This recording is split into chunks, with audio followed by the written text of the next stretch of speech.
So this is what we call an automated cell to basically machine raw castings the way we buy them into a form we can send them out and get tread applied.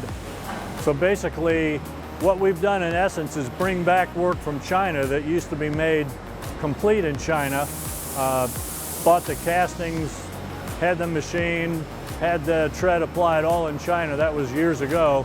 And now we're transitioning to all of that made in the USA. This represents our commitment to do that. We are starting with about a half a dozen different parts that we machine in high volume.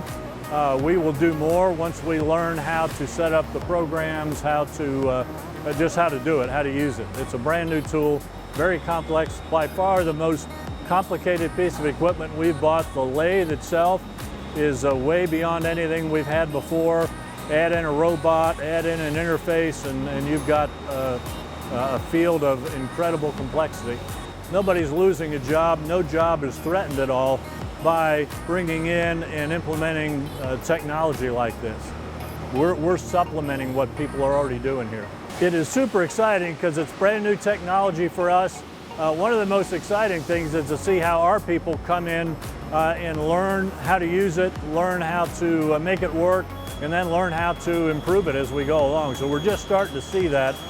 It's a great tool. We're going to have it a long time. I'm eager to see how well we adapt to it with our people, and the early indications are we're going to do great. Well, I think the future looks like more and more automation, more and more reliance on highly skilled people, more and more training for the people we have to be able to do the complex things and use the more complicated tools and resources that we're all going to have. So I would say as long as we remain adaptable and depend on a really vibrant culture of people here, I think we'll be in good shape to anticipate and handle whatever happens.